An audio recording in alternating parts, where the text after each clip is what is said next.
Welcome to Soul Thrive, where we explore spirituality through healing trauma, shadow work, and applying the laws of the universe in order to master ourselves without the fear of the unknown. Hi, everyone. Welcome back to the Soul Thrive podcast. I'm really excited about today's guest. We have Marilyn Roth, who is a certified personal trainer, nutrition coach, and the founder of Get Sculpted. She's on a mission to help women over 40 lose weight, build strength, and feel good in their bodies without restrictive diets or hours of cardio. Preach. After 18 years as an educator, Mare completely changed course to follow her passion for health and fitness, and now she's helped hundreds of women. She also co-hosts the Get Sculpted podcast, where she shares real talk on fitness, nutrition, and mindset. So excited to have you. Welcome, Mare. Welcome. We're so excited to dive into this conversation. I am excited because, Ivana makes fun of me all the time. She thinks I don't work out, but I do. I do. She goes for a walk, girl. That's not true. I pick up my weights too. They're over there in the corner. You see that. But it's like once a week. Fat pounds. It's like you got to start somewhere. You got to do something. You got to start 10 somewhere. pounds. They're over there.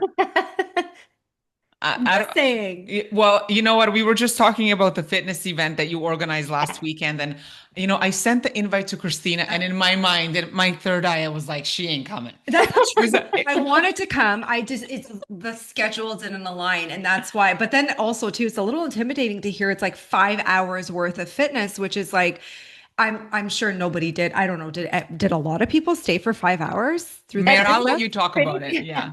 Pretty much everybody stayed, but the way our philosophy and the way we run our events in general is like everybody goes at their own pace. So, even within like each kind of session during the day, we have adjustments, modifications, and some people did kind of like take a break. I mean, it was intense, but the day is really just to like expose everybody to these different elements of fitness. So it's kind of like, take what you want, like kind of break when you need to. We respect everybody's, body and boundaries. So, but it was good. It was really, really good. Yeah. I love the variety because we started with the animal flow, which was like, okay. What's an animal flow? He introduced it kind of like a yoga. It was like a mix of yoga and something. Think of like if you were in like the zoo and you were like, oh, I am gonna be like this animal and then like do all these like. So was it just to kind of break the ice? No. Oh no, that's mobility. Yeah, I'll let you explain it. And I thought maybe people feel like, a little insecure and that's like, let's just do some funny poses. Oh, no. We actually did start with an icebreaker because my background in education, every time we plan events, I'm like, I got the icebreaker. I'll do this one. So we did that to kind of set the mood. It's funny, like we're an online community. So a lot of our clients know each other, but online. I always say it's like online friendship dating. And then they come together in community. And even though some of them are meeting each other, I actually met some of my clients for the first time. Right. But we've been working together for so long in this community that it feels like you've known them forever. And then some of the events, we open it up to like bring a friend, bring a family member, so that way other people can experience it. But anyway, back to animal flow. I had actually taken some kettlebell training with my two business partners. We own Get Sculpted together. And we do that just to kind of, keep ourselves fresh with what's new in the industry. Kettlebells are awesome. Anyway, they had this gentleman named Andrew, and he actually was intended to warm us up for the kettlebells. And I was like, oh my God, this is harder than kettlebell training. So yeah, like I'm not going to do it justice, but it is essentially something like that. It's like a mixture of yoga and you're using your own body as the resistance and you're doing movements and flow that mimic animal movements. And yeah, like it doesn't even look that hard until you actually do it. And you're like, what? My body doesn't move that way. Right. Yeah. Right. Yeah. So it was pretty cool. It was so cool to see everybody embrace it. So that's the thing. Every expert was once a beginner. For pretty much all of us, I think it was our first exposure to animal flow, but everybody was like in there doing it and trying their best. So it was pretty special. That's really lovely. Yeah, it was nice. And I probably would have been like, I'm going to take a 5-minute little break. Now I'm overstretched. But maybe, it would be fun. It was good. We did that, and then Mare and the coaches took us through a circuit. Yep. That was a great circuit, lots of variations, but like it was like one of my favorites of the day. Right? Yeah. And then the bar with Mark LeBear. Yeah. that I thought I was telling Gabby, I'm like, what are these bars? Like, Yeah. this is gonna be easy. You just do pull-ups. No, when Again. this man started with the variety of workouts, Yeah. I was like, I gotta go. I can only do the warm up. Oh my Like, I can't goodness. even last. But what I loved about the whole event, everybody, it just felt like a Mhm. bunch of Yeah. friends Yeah. came together. Everybody was so encouraging. Mhm. It was not intimidating at all. I Right. think it And just felt yeah. very, very inclusive. There was a whole charity aspect to it. Yeah. And I said to Gabby, next time there's an event, we got to get the Soul Oh Thrive my community God, to come yes, out. I would Oh, love we for the Yeah. would love community to that. come out for that too. Anything when regards to charity work and stuff, I'm all for it. Yeah, we do. So we try to have an event every quarter, and at least one of those events is a give back where all the proceeds from the event go directly to the charity. So again, that's really important to us, and we try to pick charities that align with things that have touched the lives of our clients. So we chose Canadian Cancer Society, but specifically pediatric cancer research, Mm. because we've had one of our coaches and a few of our clients have had children recently diagnosed. And so it was just like near and dear to our heart. And we were like, nope, that's exactly where this is going. It was a no-brainer. Yeah. So I'm very proud of our community because that's another place where they rally Yeah. together. So it's Yes. not even just like in person at an event. It's like, yes, all hands on deck. We're all going to contribute. It's amazing. I love that. Yeah. Yeah, it was a wonderful event. Honestly, you got to let us know when the next one is, and we'll tell Promise. everyone. I want to shift gears now Okay. to your journey because I Okay. know that you made, and we talked about this when we met, you made a shift. So you were a teacher for Yes. 18 years, Oh my right? goodness. Yes. And then all of a sudden, like, I mean, well, I'm sure it didn't happen overnight, but I Felt want like to it was all of a sudden. Yeah. tell I us think about, that's your vibe though. All of a sudden, the energy shifts. I wasn't always like this, but Mhm. sometimes you can't ignore. So yeah, I'd love to tell you about it. yeah, what was like, how did you have the courage? What happened? What was going on at that time? How do you make, what a huge shift. It was a huge shift. So I just want to say this, like I loved being a teacher. Like teaching was never my plan B. It was always my plan A. I'm going to grow up and I'm going to be a teacher. And I'm not sure if you know anyone personally in education, but there has been, I'm not allowed to say bad words, but it's a poop show. It's really changed. And I won't get into that. That's a story for a different day. But year after year, I was growing more distant. Like I felt like I was detached. And that was what was so hard because I loved teaching, but yet I was feeling so unfulfilled and so detached. And so like I know now, but it was like this inner voice that was saying to me, this is not where you're supposed to be. This is not where you're supposed to be. There is something more.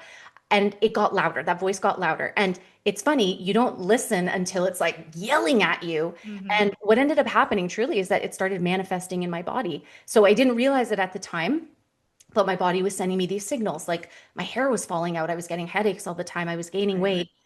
I was depressed. I was anxious, but it had become my normal. So, when you're living with something for so long, Yeah. you just honestly, sometimes I was like, is this just what being a woman feels like? Is this just what being like, close to my Mm. 30s feels like? But eventually my body was like, that's it. And so I did hit a rock bottom. So I talk about it very openly. I don't talk about it a lot, but I did hit rock bottom. I had a full breakdown. So if I'm being honest, the decision to step back at first was not originally mine. It was my doctor saying, no, no, you have to step back. So I did take some time away to heal and reflect, but I was very proactive in this. Like I wasn't just like, okay, I'm off work. I got into therapy. I was seeing a therapist twice a week. I got into the hospital. I saw a psychiatrist. I did go on medication and I hired a fitness coach myself because I thought if I'm taking this time away from teaching to actually heal, then I gotta do something. Because I didn't want to stay stuck. So I started to notice that as the distance grew between me and being in the classroom, I was feeling better. My hair wasn't falling out. I wasn't having headaches. Like all of the symptoms, they really started to subside and some went away completely. And I had the various people in my life, my practitioners saying, your body's healing because you've actually allowed your body some space and time to heal. So yeah, so that's kind of how it happened. And then came that big moment where it was like, oh crap, I've got to go back. Like I need a job. I'm a grown up. I have a house. I have responsibilities, but I knew I couldn't. Mhm. So I just, like as you start to get stronger, and for me, it was getting stronger in my fitness, in my health. I knew that if I was strong here, I had to be strong everywhere. Mm. And so at that stage, I had no idea what I was going to do because I never had a plan B. But I was like, I'm certified. I love fitness. I love all this. And it was actually a nudge from some people in my life who said, just give it a try. Like just coach some women, Okay, sure, I'll coach some women. So I started doing it on the side. I was actually given my first 6 clients and oh my God, I loved it. Like I was just that piece that was missing. I was like, this is it. This is it. And the cool thing was I started to help women in the way that I had been helped. So that just kind of kept brewing and brewing and brewing. And I'm going to be honest, I was still terrified. There, even to this day, there's not a moment that doubt doesn't creep in when you're like, oh my God, someone's going to judge me or what, like that imposter syndrome. But I think what always sticks with me is like, instead of what if I fail, I reframe it like, well, what if I don't fail? And what if I don't do this? So it was just like, I was more scared to stay stuck than scared to say, I'm taking a chance on myself. Let's do this. So that's a short form of how and why I decided to leave teaching. And yeah, it's just kind of feeling the fear and doing it anyway. That's really what it is. Absolutely. Yeah. You know what I love about what you just said about your healing journey? You didn't just tackle it from a mental perspective, right? It wasn't just, I'm gonna go, get into therapy. It was like mind and body. And I feel like because you're looking at your wellness from multiple perspectives, you kind of bring that to your clients as well. I feel like that kind of shaped your why almost. And I don't want to speak for Absolutely. you, but like I know that you take more of like a holistic approach to fitness, which is why you're not just about, oh, you're gonna go to the gym. No, it's about burnout, stress levels, all of that. So I would love to know sort of how your own journey contributed to your why, and what do you, maybe part two to that is what contributed to all of the success, and why the clients keep coming Mhm. back, because the fitness industry is so saturated, Oh, but you guys have completely. something. You guys have something, and it was evident at the event. So I'm just curious. Yeah, I mean, when we came together, so it's so funny. Myself and my two business partners, we started Get Sculpted. We founded Get Sculpted, and we actually met as clients in a fitness community, which is so like when I think back, it's kind of so wild, like this full circle moment. And so I think for us, we got together and we had such a bond, the three of us, but we also had this common bond, realizing that you're right, the fitness industry is so saturated, but it's full of a lot of misinformation and it's full of a lot of like kind of the external, like just the physical. So we realized very quickly because of our own journeys, each of us, there is so much more. So, I actually can give you an example myself. When I was going through everything at the very beginning, when I started my healing journey after I had left teaching, I had hired my fitness coach. I was doing all the things. But for the first 3, 4 months, and I'm a rule follower, I'm a type A. So like I got my plan from my coach and I got this and that. I'm like, I'm gonna do this. And for the first 3, 4 months, I was doing all the things and my body was not budging Hmm. because still I was holding on to so much stress and I was holding on to so many feelings. So for us, we've each felt that and we knew right away we're like, it has to be more than just the physical. So that's why we really pride ourselves on looking at a woman as a whole. You have to meet that person where she is at because every woman is unique, every person is unique, but every woman we work with is unique. Their story is unique, their life is unique. So it can't be a cookie cutter. So I think that's like a big part of what we bring to our clients and what makes them so successful and us so successful. Even the people we have on our team. So we have our coaches who are certified in fitness and nutrition, but we've also taken a step further and we've hired other practitioners. So we have an in-house, she is a trauma-informed breathwork practitioner. So she helps us and we leverage each other's skills, which is also so cool because I'm not certified in breath work, but I can leverage, her name is Christine. I can leverage her expertise and she can be of value to my clients. So I think that's the big thing is we look at someone holistically. We meet them where they're at. And it is so much more than just like, here's your training, here's your nutrition, because you can have the best plan in the world. If all the other things aren't in place, like mentally, physically, spiritually, emotionally, you can only go so far and then progress stops, growth stops.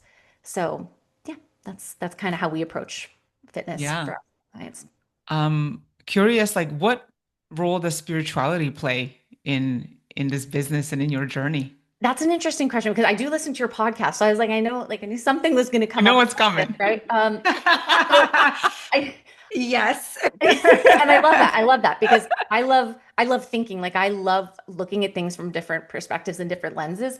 So I think I probably would have answered this differently in the past, but now where I am on my journey, I feel like spirituality is a foundation. It's how I stay grounded and aligned and connected to my purpose. Because again, fitness is so external. It's so like, how do you look? Da, da, da. Mhm. But for me, it's like, how does it make me feel? How does it make my clients feel? I also think the element of spirituality is how I came to accept myself and Right. trust my intuition because I was very, very like, my God, perfectionist, like all the things, perfectionism, type A, like, and I wore it like a badge. I kind of did, not knowing necessarily that I did, but I was like, hustle, hustle, go, go. And so now, and I think actually when people are in that mode, you don't even listen to your intuition. So spirituality for me is really like grounding and aligning with that. And I think it just made me more self-aware. And I got to break through all the like people pleasing and the perfectionism is all of that. And more than anything, it's like I know I'm here for more, a bigger purpose. So like that voice that was speaking to me all those years, like something more, something more. It's more than like a pant size. It's more than a number on a scale. Now I get to actually help women ascend to that version of themselves as well because it's happened for me, and I think my spirituality helped me get to that place. Yeah, I love that. I mean, when you embody that process as well, it gives you the opportunity to kind of expand your energy. And then when you expand your energy, you have the opportunity to really welcome in people that are similar That's right. vibrationally. And then it helps you kind of, show people like, hey, I'm this version of whatever this is. This doesn't mean you have to follow suit in every aspect of No. what I'm Mhm. doing. However, the one fundamental aspect is the authenticity part, where it's like we're going to Yes. cater to you where you're at as you are, as you show up, Mhm. and that's going to be good at this stage for you. And that may change 6 months from now. Mhm. That may Mm-hmm. change a year from now. So what I like about it is the mutability in this, because it Yes. doesn't feel so structured, because or maybe even a little intimidating sometimes, because I Mhm. find like it's not that I don't want to stick to like a regiment when it comes to working out. It's just Mhm. I can't do what Ivana does. I can't, because Exactly. her body frame and my body frame, two different Yeah. things, right? Exactly. And so if I'm gonna go work out with Ivana, I'm gonna be exhausted after maybe 25 minutes because my body is not structured in that way. But she's conditioned herself in a competitive nature, right? So Mhm. she's got that fundamental background where she's gonna push certain bounds. But that doesn't mean I can't get there. It just means Exactly. I need to respect where I am uniquely in the moment of the experience. And I think that that's why people gravitate Mm. to you guys as much as they do. It's because you're not approaching fitness as fitness. You're approaching it from the perspective of intuition, Mhm. spirituality, breathing, the Mhm. vitality, the Right. opportunity for expansiveness, and to meet people where they're at with no judgment. And I think like that's a really great approach, and that will be sustainable. Like that is something, even with like fulfillment and purpose and business and expansion and all of that, that's so there's so much that you could do with that, which is Yeah. like really beautiful. And like I like your grounded approach too, because you're very grounded in who you are as an individual. And you also recognize too, like even if you finished like the perspective or understood the perspective of people pleasing, right? Or Mhm. like perfectionism, you're like, you may still behave that way sometimes, Mhm. but you're Of like, hold course. on, I Yeah. gotta reflect, I gotta pull Right. back, I've got to assess, and then, recognize, am I burning myself out? Am Exactly. I in my imposter syndrome? Because those things will always creep in no matter Yep. what the circumstances are, 100%. but it's our awareness that helps us kind of navigate that. So I'm actively listening to you because I'm just like, okay, I can see structurally like what's going on here, but then I'm also seeing it from like an intuitive perspective for me, Right. Right. which is something I probably should tell everybody that I do all the time when I'm talking to Mm-hmm. clients or when I'm even Yeah. doing this podcast.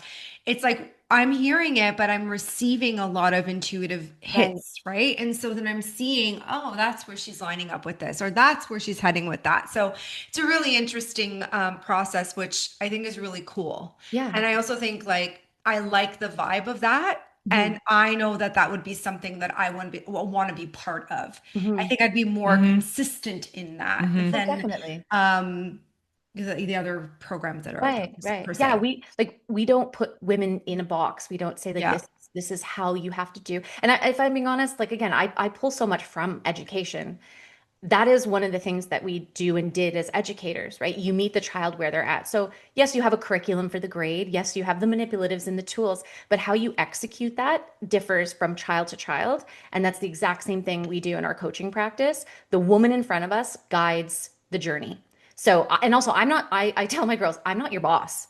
I Mhm. am your partner. I am your biggest supporter. I am your cheerleader. I am all those things, but it's your life. So I'm not telling you how to live it. I'm just telling you how you can use these tools and implement them in your life. So, Mhm. and our ladies, that's one of the biggest points of feedback we get is this is way easier than I thought. I mean, fitness can be challenging, but they're like, this actually fits into my life.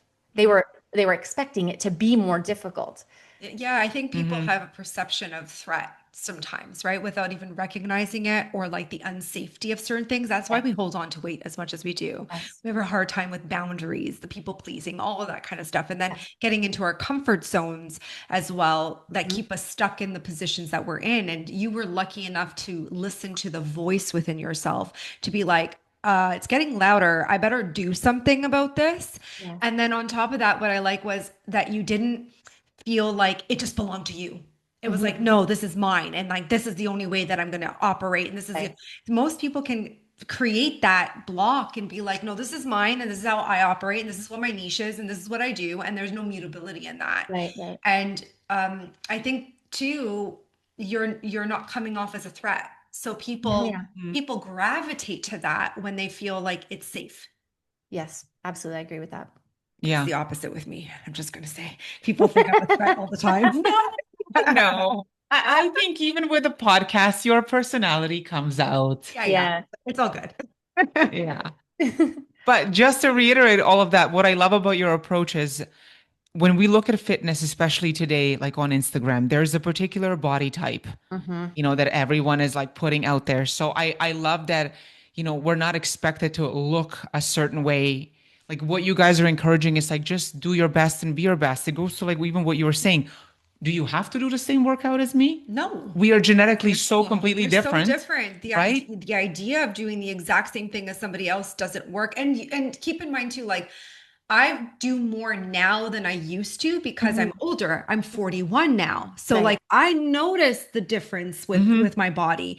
Premenopause, all Hmm. of those things play a significant role in how I'm operating now. So and I want to be able to have stronger bones and muscles and Hmm. all that kind of Yeah. stuff. So what I did in my 20s doesn't work now. Hmm. Back then I'd be like, Ew. I want to lose 10 pounds, just don't eat this week. Right. Yeah. True. It's true.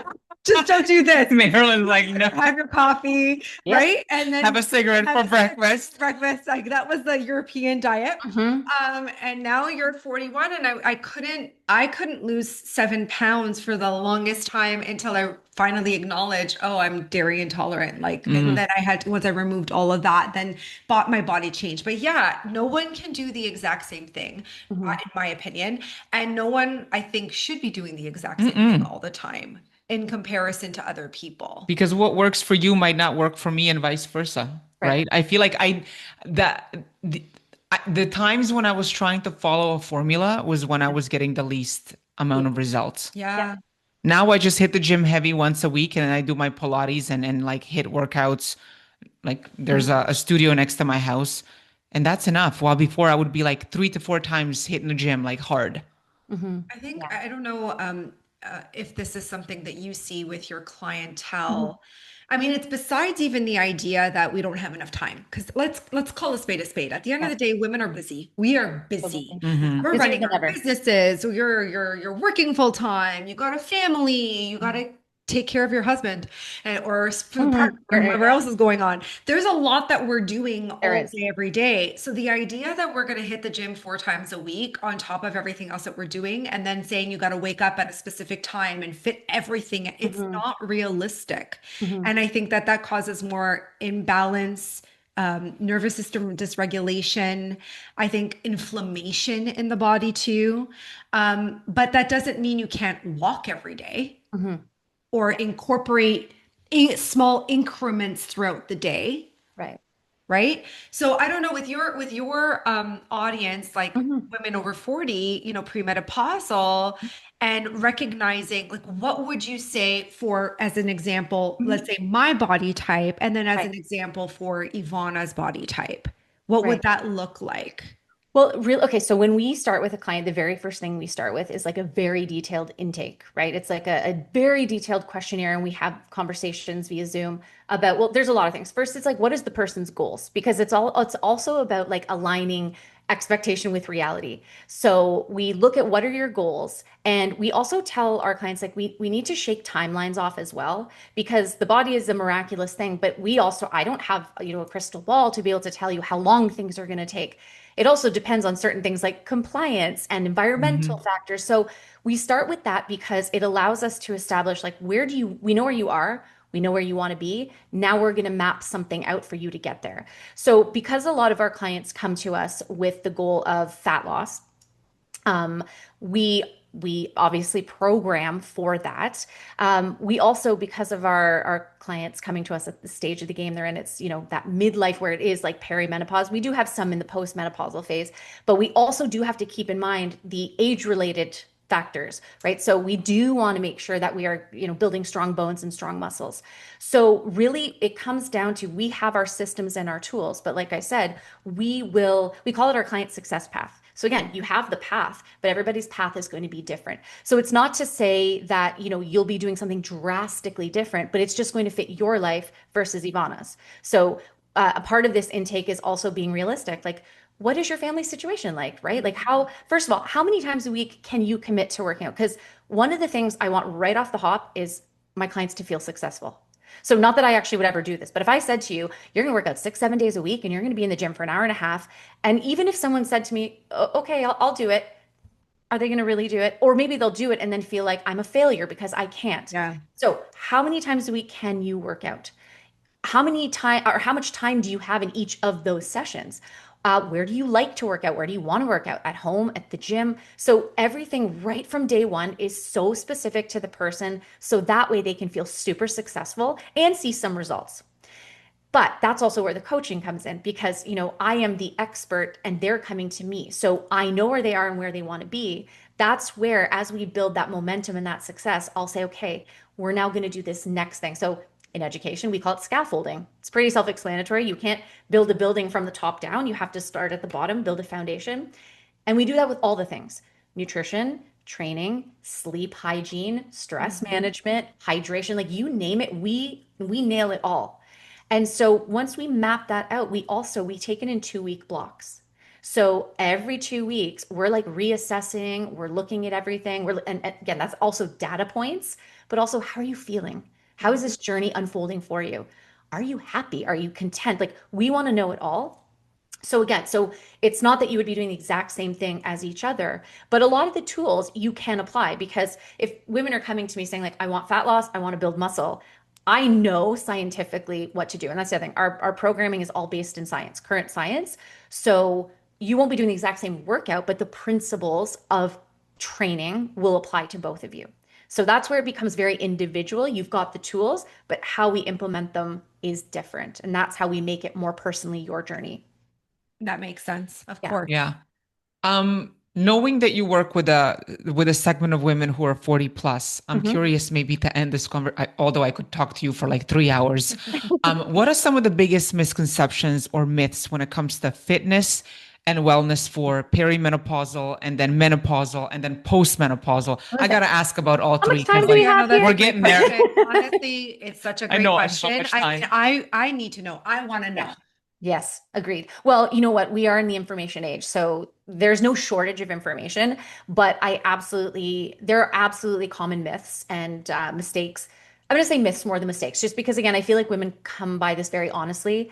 We've been conditioned to think a lot of things that we think. And you already said it. It's like we used to do it and we felt it worked. So it's like, let's keep doing it. So one of the big ones, actually, I'll talk about kind of the fitness, like training part first. So the first one is believing that in order to lose weight, they have to like eat less and they have to do more, right? And it simply doesn't work. One of our mottos, we didn't make it up, but we love it. It's work smarter, not harder. So a lot of women come to us thinking they're overeating. They're like, I've gained all this weight. I must be way overeating.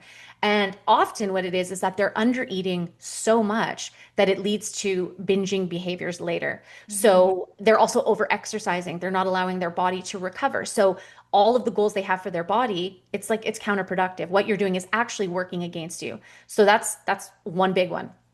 The other one is overdoing cardio and not lifting weights. So I don't need any woman I work with to be like Olympic level weightlifter, okay? But we have to be lifting weights. So this is where the science comes in. I celebrate all kinds of movement, but if you're going to the gym and lifting heavy weights, the reality is you're not building muscle. You might be maintaining what you have, but you're not building it. If you're going to the gym and overdoing cardio, you might be burning calories, but you're also stripping muscle. So when you look at the science of it, what we need to do is we need to lift heavy weight. That's the only way to build strength, muscle, bone. And we have to use, I like to look at cardio as like the cherry on top. It's great for cardiovascular health, but it should not make up the bulk of your training. So that's kind of like the fitness piece.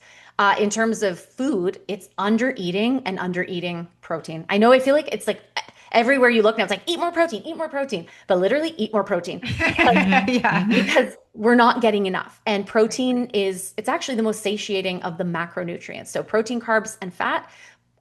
Protein fills you the most. So if you're having a protein-rich diet, then you're not going to feel as hungry. You're not going to get those binging and craving tendencies. So it helps with satiating. It's also the building block of muscle. So you're going to retain your muscle, you're going to build it. And the more muscle we have, the more calories our body naturally burns at rest. So I'm like, your body will literally work for you instead of against you. So that's kind of the nutrition piece. And then I would say is the mindset, right? It's that all or nothing mindset, which I lived with for the bulk of my life, honestly. And, I still battle it. But I think as women, because we are conditioned to be the doers, the fixers, the take care of everything, we think that we have to do everything perfectly. So I want all women to like release that from yourself, give yourself that space, take the pressure off. No one is perfect. Literally, no one is perfect. Not one woman I've ever worked with it comes to me and says, I have the easiest life. I can do it all. Like, no, who's saying that? So you have to follow a plan that is built for your life because that's what's going to allow you to be consistent. And that's what allows you to get results. And I would say one last thing, if I can squeak it in there, was what we kind of already spoke about, copying someone else's plan or doing what you used to do when you were 20. Which I would argue, again, what you did in your 20s actually never worked. It's just you had everything on your side, like Exactly. age and like genetics and all that fun stuff. So yeah. you can't do exactly what someone else is doing because I don't mean to be so blunt, but like if it was that easy, we could all ask ChatGPT, give me the best training program and the best Absolutely. nutrition program, and we would all be walking around looking like fitness models. Right. That's not real life. So you are unique. Your plan has to be unique. To get results, you cannot be doing what someone else is doing. Agreed.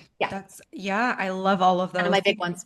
Yeah, those are great. Marilyn, thank you so much for coming on our podcast. This was Thank so you for having me. informative. We're going to have you back on. Absolutely. I appreciate Love your to. time. I know our audience is going to love this episode. It was Thank so you. exciting. I loved every minute. Thank you. Thanks. Okay, guys, have a good one. Bye.